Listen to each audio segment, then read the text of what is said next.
Putting the satellite in the earth's orbit. चलिए इसको एक एग्जांपल से समझते हैं कि किस तरीके से हम सैटेलाइट को अर्थ के ऑर्बिट में डालते हैं और वो उसके गोल गोल चक्कर लगाता रहता है। आखिर ये होता कैसे है?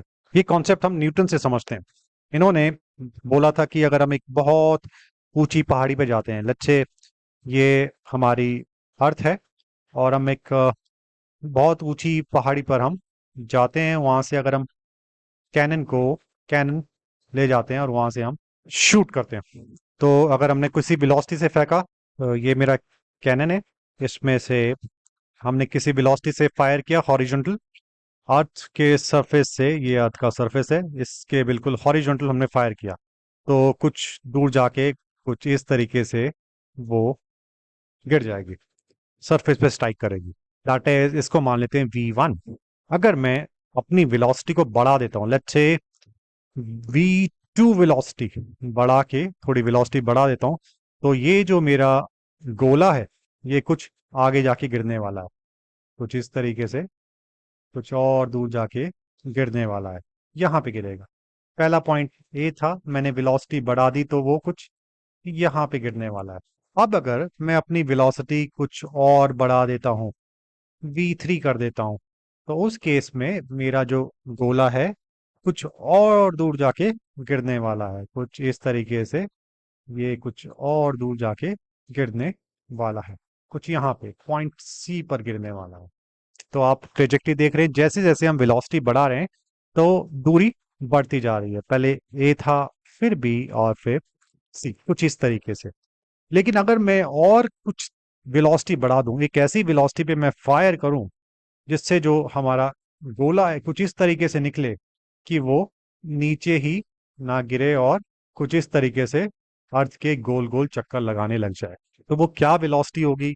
हमें किस वेलोसिटी से फेंकना चाहिए कि वो धरती के चक्कर लगाने? बिकॉज अगर मैं किसी एक ऐसी वेलोसिटी से इसको फायर करता हूं कि वो टच ही ना करे, जैसे ये अर्थ का, दिस इज माय अर्थ, तो इस ऐसी वेलोसिटी से मैंने फायर किया कि वो नीचे ही ना टच करे और ऐसे गोल गोल घूमता रहे।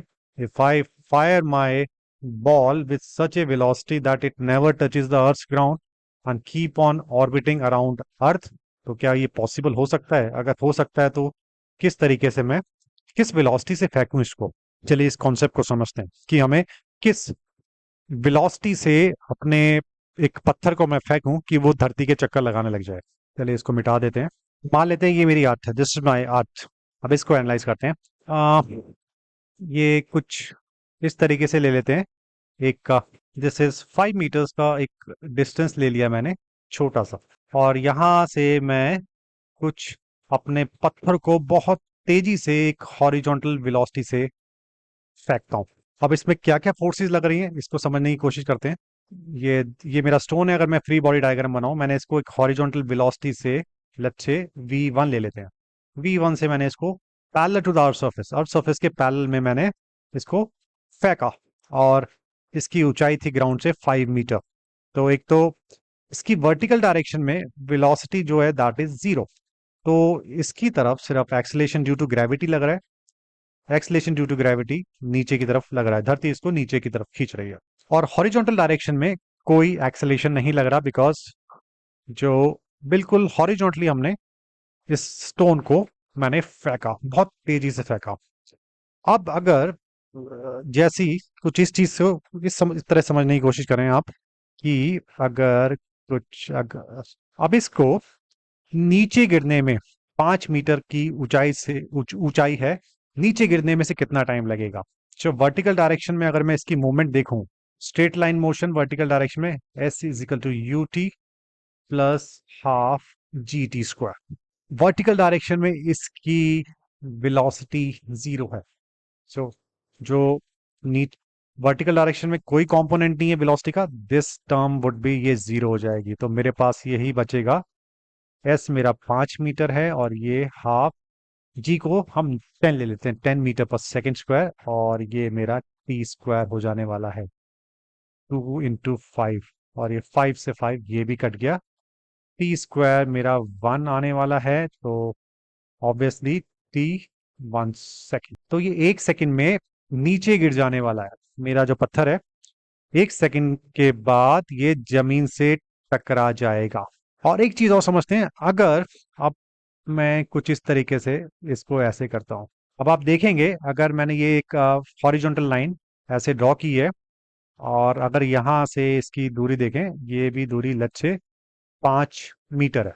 अगर मैं अपनी वेलोसिटी को इतनी तेजी से फेंकूं कि 1 सेकंड में ये नीचे गिरने वाला है, ये 1 सेकंड में नीचे ही गिरने वाला है, ग्राउंड ए पॉइंट ए पे टकराने वाला है, तो उस 1 सेकंड में मैं फटाफट भाग कर यहाँ पहुंच जाऊं, दिस इज बी, और इस सी पॉइंट पे अगर मैं फटाफट भाग के पहुंच जाऊं तो फिर से मुझे 5 मीटर का गैप मिल जाएगा। बिकॉज अर्थ का कर्वेचर कुछ इस तरीके से है, का स्फेरिकल शेप है। तो अगर ये पत्थर अगर ऐसे जाता है, कुछ इस तरीके से जाता है, टकराने से पहले कर्व शेप में जाएगा, बिकॉज एक्सलेशन इसको खींच रही है नीचे की तरफ, ऐसे जाएगा। और जैसे ही आगे को जाएगा, इसका जो डिस्टेंस है अर्थ के सरफेस से, वो बढ़ता जाएगा कर्वेचर की वजह से, कुछ इस तरीके से। और एक पॉइंट ऐसा आएगा जब इसकी दूरी 5 मीटर भी होगी।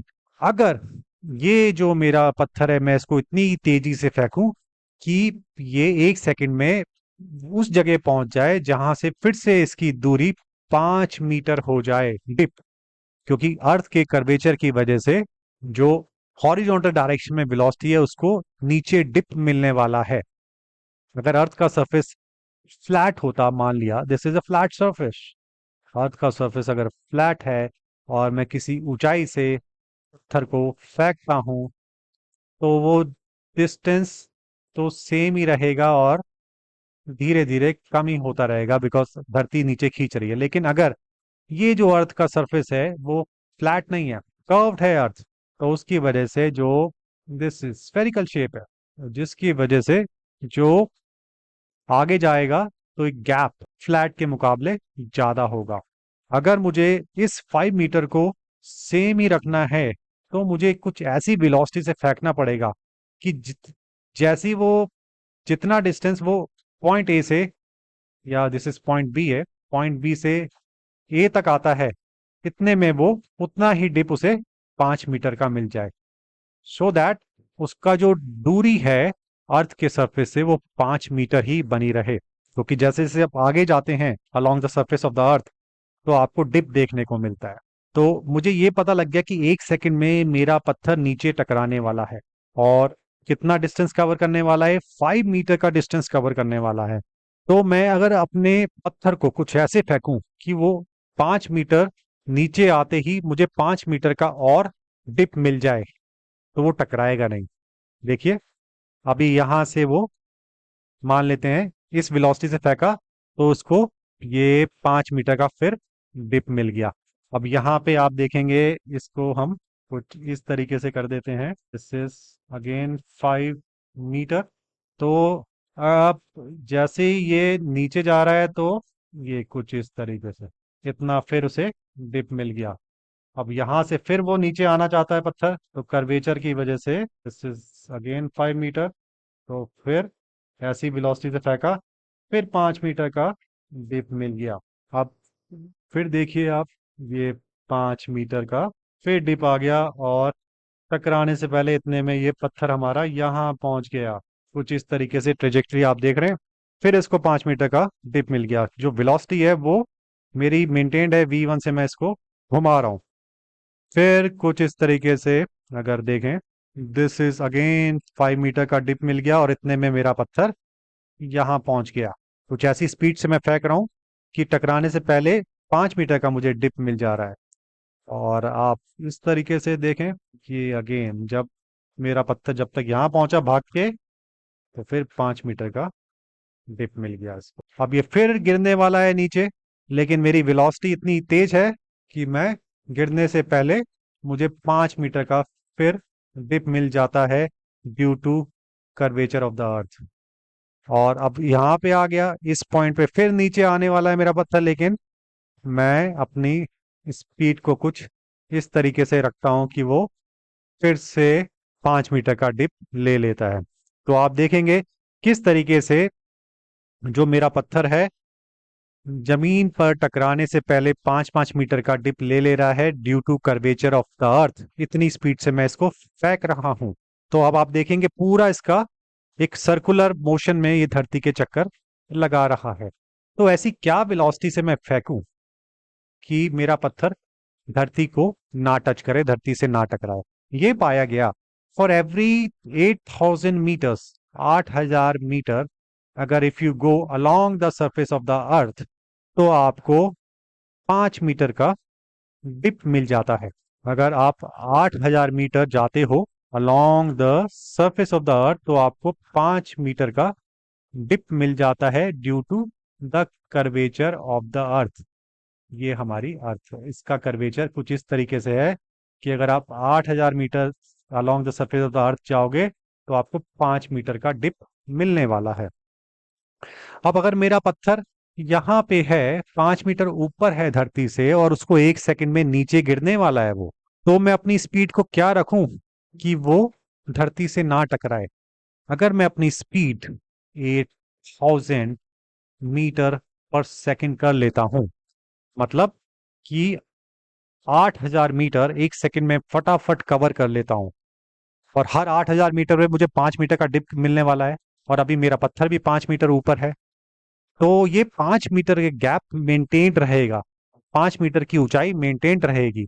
जैसे ही 5 मीटर की ऊंचाई पर है हमारा पत्थर और 8,000 मीटर की स्पीड, मीटर पर सेकंड की स्पीड से मैं आगे गया, और 1 सेकंड में, 1 सेकंड में ये टकराने वाला है धरती पर, लेकिन उसी सेकंड के एंड पर मुझे 5 मीटर का और डिप मिल जाने वाला है, जिसकी वजह से जो मेरा पत्थर है वो कभी नहीं टकराएगा और कुछ इस तरीके से गोल गोल गोल गोल घूमता रहेगा।